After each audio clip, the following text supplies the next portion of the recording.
waxtu mbokk yi ci Mourchid TV waxtu yi xibaari marax gi li ci gën a fës dinañu àddu wax ci njiitu réew mi Macky Sall mi nga xamante ni dalal na centrale syndicale yi ci boobu ndaje muy ñaawlu nag anam yi nga xam ne noonu la réseaux sociaux yi tëddee Bamba Kassé ci beneen wàll wi ñaawlu ni nga xamante ni noonu la patron de presse yi di doxalee dinañu àddu itam dem ca Taïba Ndiaye foofee nga xam ne askan wi dañoo mer ba futt jëmale ko ci société bile di Aquatech gis ni nag lu ko neex lay def ci biir réew ma ci waxtu woo xamante ni nag benn salon bu ñu daal di amal ni ki tey ji ubbi ko ci Ndakaaru muy meeting up daal di nañu koy amal ngir gën a ñoŋal lu jëm ci wàllu immobilier file ci biir réew mi mbokk yi lii moo di ponk yi gën a fës su ngeen taaxirloo tuuti ñu faram fàcce ko.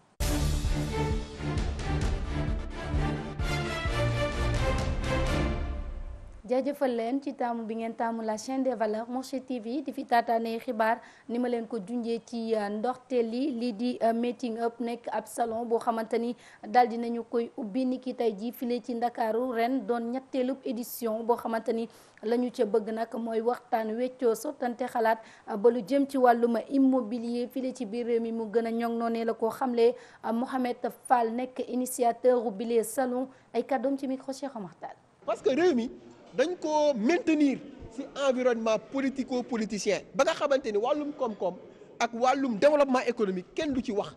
te loolu mooy développer dëkk mënu ma jël ndaw yu Sénégal gëmloo leen politique politicien ba nga xamante ni kenn xamatul lan la yëfi di ndiru loolu moo waral cette Afrique à chaque fois dafay génn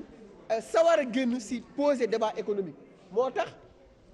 ki nga xamante ni mooy njiitu réew mi Macky Sall bilan économique bi nga xamante ni def na ko ñun dañoo xalaat ni bilan bu baax na wax dëgg fa neex yàlla lépp baaxul parce que adduna lépp mënta baax waaye am na loo xamante ni baax na ndax wàllum réalisation gis nañ ni góorgóorlu na ci ak wàllum infrastructure te ren ci événement bi dañoo jël thème bu am importance muy les enjeux de la mobilité au Sénégal ndax Sénégal fii ak ay fan dina nekk benn réew ci réewu Afrique nga xamante ni am na BRT am na TER am na compagnie aérienne am na saxaar boo xam te ni dina bàyyeekoo fii jëm Mali te yooyu yëpp amu fi woon donc ci wàllum infrastructure dañ ciy gërëm njiitu réew mi waaye itam di ci gërëm son ministre des finances et du budget monsieur Abdoulaye Daouda Diallo parce que dañuy des ba tey ci moom moomee ndax bile salon ren ñu daal di koy dippee njiitu réew mi Macky Sall ak njiitalub groupe Sédiment di Babacar Ngom li waral li ni mel nag ci ay kàddoom muy xamle ni ñooñu dañu amal taxawaay bu am solo file ci biir réew mi waral ñetteelub édition bi ren ñu daal di leen koy dippee dañ koy teelu ba tey ci micro Cheikh Omar Tall. boo gis ni chef d'entreprise yi nekkuñu benn loolu moo tax ñu jël parrain président Babacar Ngom bi nga xamante ni moo créé club des investisseurs sénégalais di ku am jom. di koo xamante ni jeunesse bi war nañoo roy ci moom pour moi la jeunesse doit prendre le président Babacar Ngom comme référence et le président Macky Sall aussi et donc loolu moo tax jeunesse Sénégal war nañ jël président la Macky Sall comme référence jël président Babacar Ngom aussi comme référence parce que c'est deux Sénégalais yoo xamante ni servir nañ seen réew ay exemple lañ ay référence lañ ñun nag par parlo bi mënuñu koo topp parce que ay chef d'entreprise lañ dañuy observer situation économique bi parce que loolu moo ñu amal njëriñ te situation économique pour mu développer dafay aju réew mi stable loolu moo tax jeunes yi nañu xool ñi nga xam ni ñooy jëf te ba nga topp ñiy wax yoru réew. noppi nañu pas défendre bilan économique président de la République parce que le président est suffisamment défendu par son parti mais noppi nañu ngir encourager président ngir mu yokk li nga xamante ni moom la nekk di def gis ngeen stade bi keroog bi Sénégal dalalee Égypte ñëpp am mbégte ci stade bi nga xamante ni def na ko fi keroog bi nga xamante ni TER bi daw na jëm ñaar nekk nii le TER est en train de desservir beaucoup de villes et en train de réduire les embouteillages te embouteillage dañu doon perdre presque 200 milliards kon dañu wax ni président bilan économique bu mu am bilan économique bu baax la loolu nag bu ñu ko waxee c'est pas parce que ay militants APR lañ wala dañuy non nous sommes des chefs d'entreprise on apprécie à sa juste valeur les efforts économiques qu'il est en train.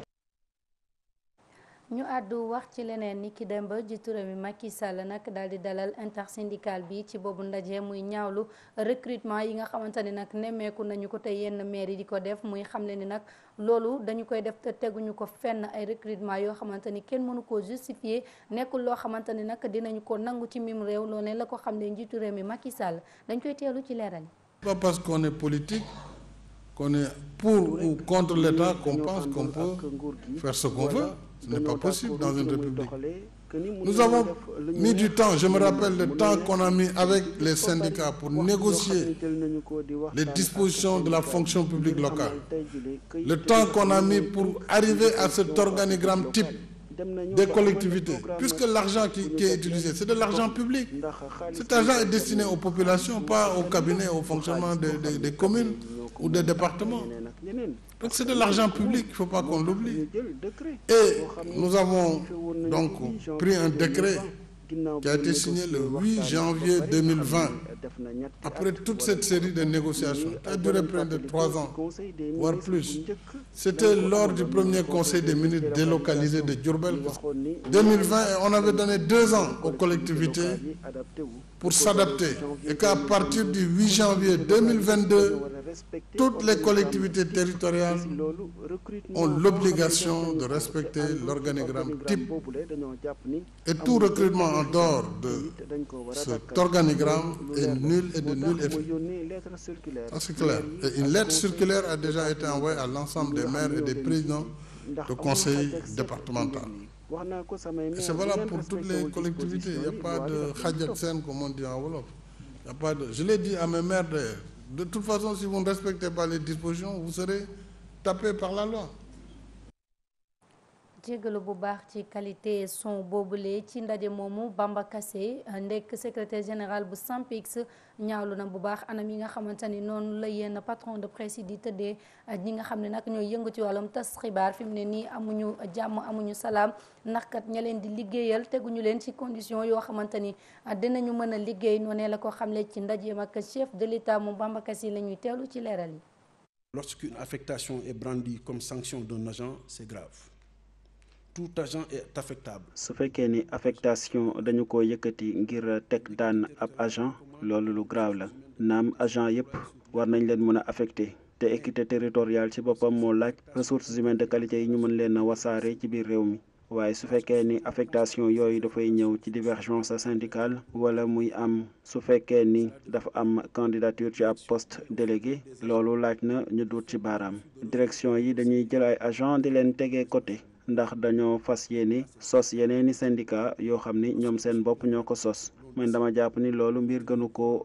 rëy waaye tamit su fekkee ni dañuy violer ak yelleefu liggéeykat bi ngir rek fexe ba weñ loxoom loolu jaarul yoon su fekkee ni dañu koy xañ mu bokk ci coopérative wala IPM wala mutuelle loolu tamit kenn du ko nangu ci diggante ñeenti at juróom-ñetti licenciement am nañu ko 2 at bu jot mbir mi jógeetul ci travailleur bi waaye ci ñi nga xam ni ñoo di njaatige yi te lu jëm nag ci média public yi man mii di wax ak yow monsieur le président victime laa si te boobaak léegi am na 2 at ngir noppiloo secrétaire général boo xam ni benn tooñ rek la def mooy taxawu ñi nga xam ni ñoo di ay naataangoom ñu dagg salaire am suspendre contrat wam ba pare pousser ko muy jaabante tribunal. Et de l'obliger à passer la plupart de son temps au tribunal. des ba tey ci ndaje moomu ndaxte ginnaaw Bamba Kassé moom njiitu réew mi daal dinay indi ay tontu jëm ci wàll bi muy xamle ni nag réew mu ndaw mu mel ni Sénégal li toll ci 29 ci ay quotidien ak 4 téeméer yoo xamante ni ay site internet lañu loolu dafa daal di ëpp ci biir réew mi njiitu réew mi nag di xamle ni dinañu joyantiwaat lu jëm ci wàllum xarale yu yees yi ndax kat gis nañ ni fi mu ne nii bàyyi bi dafa daal di doy waar ku ci nekk da nga cay porox ndoolu di def li nga bëgg waaye nag ma ngay dalal xelu ñi di liggéey ci taskatu xibaar yi que ni dina leen taxawu ci anam yoo xamante ni anam yu mucc ayib lay doon dañuy teewlu kàddu njiitu réew mi. 29 quotidiens dans un petit pays comme le Sénégal, c'est de l'anarchie, tout simplement. 29 quotidiens d'abord. ñaar fukk ak juróom-ñeenti yéenekaay ci dëkk bu toll ni Sénégal pour man anarchie la. ñaar fukk ak juróom-ñeenti quotidien ku ko mën a lire ci benn journée kooku xanaa amul leneen lu mu war a mun a def dafa mel ni dañuy toog bëccëg bi yëpp duñu liggéey dara ndax rek di lire quotidien yi lu ëpp 400 sites loolu mënul nekk ci Sénégal il faut ñu delluwaat ci li nga xam ni moom lañ ñu xamee woon te si wàllu woowu jàpp naa ni am na ay jéego yoo xam ni war nañu ko def ñuy liggéey ci wàllum tasum xibaar waaye tamit nguur gi war na leen gunge ci yoon wi nga xam ni buñ ko jëlee dinañu mën a indi ay saafara lu jëm nag ci boddi konti bi nga xam ni nemmeeku nañ ko ci média public yi waxoon na sama jëwriñ ji yor wàllum jokkalante gi mu convoqué directeur généraux yooyu le ngir xool naka la ñuy def ngir mën a indi saafara si jafe-jafe yi te sax su ma xoolee bu baax dafa mel ni waxoon nañu ma ni loo ni mel tàmbali woon na kon nag damay jàpp ni mbir mi mu ngi si yoon wi waaye lu si mën a am daal jàpp naa ni jëwriñ ji ci boppam war na daje ak directeur yooyu le bu ko defee ñu weesu situation bile ndax man ni ma koy waxee rek sama doxalin mooy surtout may respecter liberté syndicale yenn saa yi sax mu këpp waat ci sunu kaw waaye loolu laa gëm. La liberté syndicale parfois d'ailleurs c'est retourné contre nous mais c'est ma philosophie. ginnaaw loolu dañuy dem ca diwaanu Ndar foofee nga xamante ni kii di activiste bile di Ali Thiam ñu gën koo xam ci Gas El Salvador moom moomee nga xamante ni Mansour Faye maire bu ville bu Ndakaaru bu ville bu Saint-Louis da ko daal di woon porte plainte nag bu ñu sukkandikoo ci avocat am maître Abibou Gueye moom ma ngay xamle ni dañu ko jàppee wàllum diffamation injure maanaam daal di fësal xibaar yoo xamante ni dara fondewu ca waral nag ba Mansour Faye daal di koy porte plainte ndax gis na ni ay famille fi mu ne nii amatuñu kaaraange ci waxtu wi ñuy àddoo nag ñu ngi ko teg en garde à vue ñi nga xamante ni ñoo di activiste yi di aar li ñu bokk ñoom itam ñëw fa ngir mën koo jàppale ci mbir moomu nga xamante ni fi mu ne nii dañu ko ci daal di duut baaraam te ki li nga xamante ni moom la fësaloon jëm ci doomu ki nga xamante ni moo di Mansour Faye ginnaaw Saint-Louis dañuy dem ci fi nga xamante ni moo di ca Taïba Ndiaye foofee nga xamante ni usine bi la di Aquatech am jafe-jafe ak ñi nga xamante ni ñoo di askan wi ñoom nag askan wi ni ki tey jii ñu daal di taal ay pneu waaye tamit takk ay morceau yu xonk di ñaawlu anam yi nga xamante ni noonu la Aquatech di defee ci lu jëm ci wàllum ndox mi waaye tamit yokkute jëmale ko ci wàllum facture bi nga xamante ni gis nañ ni dafa daal di jéggi dayoo lool ñoom askan wi waral ñu wàcc ci mbedd mi di wane seen ay maire dañuy teewlu seen ay kàddu. su ma leen ko di wax mooy 81 dañu amal forage bi. comité de gestion yi ko yoroon jaar fi di ko gérer correctement mosuñu am benn jafe-jafe ak ñoom tey maa ngi dégg ñuy wax dañu amee Sénélec 60 millions 110 millions loolu mosu fee am ci ñun gérer nañu ko ba ni ma am si mosuñu am problème ak Sénélec kon tey suñu demee ba ñu naan Sénélec Aquatech da koo ameel 60 millions loolu day wane ni Aquatech cuune la ca li ko fi andi mooy. kon yaakaar naa ni suñu njaboot gi dinañ leen soutenir suñu borom kër yi ndax ñoom la ñu am. rankoo ñi baadoo la mënta sim cerey buur nan ko wax te dee ut xaalis rek la ñuy def ci suñu kaw ñun amuñu xaalis bu ñuy joxe ba ñu nekkee Taïba Ndiaye ba léegi ñu ngi fay suñuy facture mosuñoo am problème kenn mosu fee dégg problème mu ñàkk a fay facture ba ñu ñëw fay facture yi tey lañ ko gën a mën a fay waaye nag à condition que ñu am ndox mu baax Aquatech dem yoonam bàyyeewaat ak suñu forage ni mu meloon ndax di lancer appel les chefs de village yi nga xamante ni duñ ci bañ dara Aquatech a ngi ànd ak ñoom xam nga neexal lañ leen jox xam nga leen luñ leen jox ba ñuy wër ci population bi daan fay leen duñu fay tey duñu fay ëllëg comité bi ñu fi samp nag comité bi ñu fi samp dinañu fexe dugg ci population bi waxtaan ak ñoom gérer suñu bopp forage bi def suñuy facture nit ñi fay ñu jox leen ndox. mu mel ni ki nga xamante ni moo di directeur bu Aquatech moom itam daal dina cay indi ay tontu ci kàddu yooyu nga xamante ni askan wi yëkkati na ko muy wax ne nag li nga xam ne moo jëm ci prix li ji facture yi nguur gi moo koy daal di fësal kon nag moom amu ca dara loo xam ni war naka caa def kàddu yi nga xamante ne nag askan wi yëkkati na ko tontu li dañ koy teewlu moom directeur bu Aquatech ci leeral yi. loolu moom lu may sawar la question bi ñëw la tout le temps. prix ndox Aquatech définiru ko nguuru Sénégal moo ko définir te su ko définiree lu mu valable Thiès Diourbel la valable si yeneen région wu Sénégal bi yëpp donc Aquatech fixé wul prix wu ndox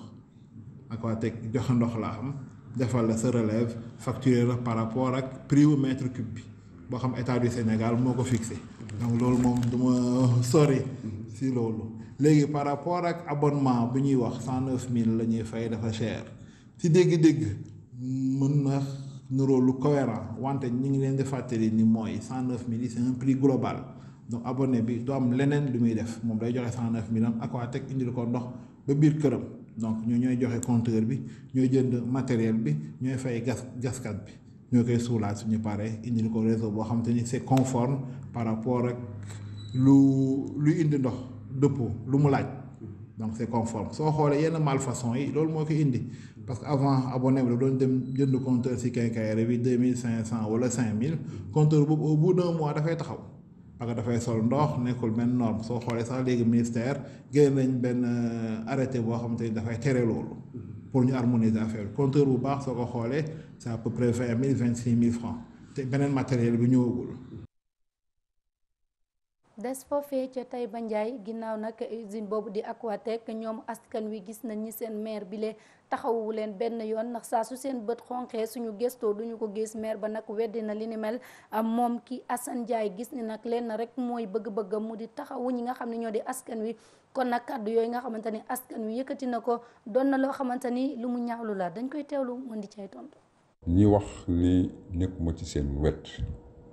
man de maa ngi jaamu soxlay doomu aadama yi soxlay population bu commune bu Taïba Ndiaye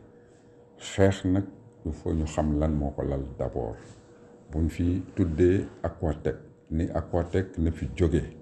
loolu nun day màqaamu moomu amuñu ko ndax état bu Sénégal bi mu demee ba ci biir dafa bëgg a yamale ci la séddale réseau ndox mi ci Sénégal yàlla def na ñu tombé ak Aquatech yaakaar naa ni bari na réseau yoo xam ne ni yor nañ ko ñu ngi ci góorgóorlu ñoo ngi ci liggéey ab xeex nag boo dee kii na fi jóge te nun ñu nekk ab démembrement bu état te état bi indi ko fi lii man ñu jéem a xool ànd ak Aquatech xool li nga xam ne ay manquement la ñu jéem a trouver ay solution problème mu ndox nag li ci gën a am solo mooy nañu am ndox mu doy nañu am ndox mu sell coût bi li muy jar itam na ko population yi attan.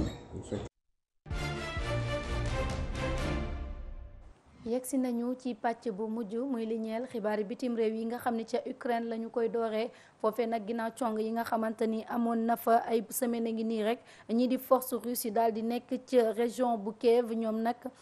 fi mu ne nii ni ki tey ji lu toll ci 20 ci ay doomu aadama daal di nañ leen di fekk ñu daal di ñàkk seen bakkan ginnaaw bilan bi nga xamante ni fësaloon nañu ko 20 fan ak benn ci weeru avril bi ñu génn nga xamante ni lu toll ci 1000 civils ñoo daal di woon génn àddina fi mu ne nii nag lim ba dafa daal di yokku doon na loo xamante ni nag ginnaaw semaine yu bëri yoo xamante ni force russe yi ñi nga fa askan wi nekkee foofu nelawatuñu ba yandoor ak jafe-jafe yu métti yi nga xamante ni ñi ngi koy jànkonteel ci seen biirub réew. ginnaaw foofee dañuy dem ca fa nga xamante ni moo di ca Grèce wax ci Covid 19 bi nga xamante ni nguur ga daal di nay teggi lépp loo xamante ni nag ay sanction la woon jëm ci fal di fexe askan wi toog seen kër fi mu ne nii nag. ku ci nekk ci askan wi war ngaa wan a dem ca daal di doxi say course ndaxte daal di nañuy teggi lépp loo xamante ni tegoon nañu ko naam mbas maa ngi fa waaye ñoom seen ay kàddu ñuy xamle ni wàññeeku na bu baax a baax ci lim bi nga xamante ni ñooy ñàkk seen bakkan waaye lim bi nga xamante ni itam ñi ngi am ak mbasub coronavirus gi bile bàyyi nag dina dem ba fanweeri fan ak benn ci weeru août bi ñu dëgmal askan wi mën nañaa xëy dem seen ay préoccupation noonee la ko xamle gouvernement ba. ginnaaw loolu mbokk yi dañuy jeexal yi la xibaar yi bitim réew dem ca Corée du Nord foofee nga xamante ni nag ab missile balistique la ñu fa daal di lancé doon ko testé niki tey ji nag ci àllarba ji fële ca Corée du Sud foofee nga xamante ni bile yoon mooy fukk ak ñeenteelu yoon bi nga xamante ni ñi ngi daal di essayer lu jëm ci boobule missile nga xamante ni fi mu ne nii mën naa sax indi jafe-jafe waaye ci weeru mars bi nga xamante ni moom la ñu génn ginnaaw sanction yi nga xamante ni tegoon nañu ko ci kaw Amérique fi mu ne nii bile missile doon na loo xamante ni nag ñu ngi koy daal di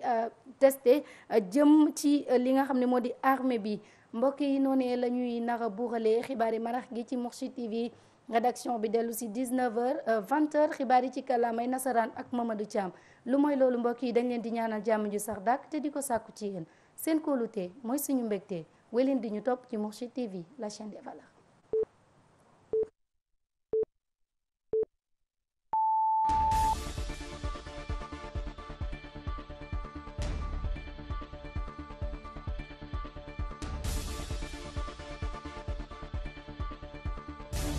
jëf.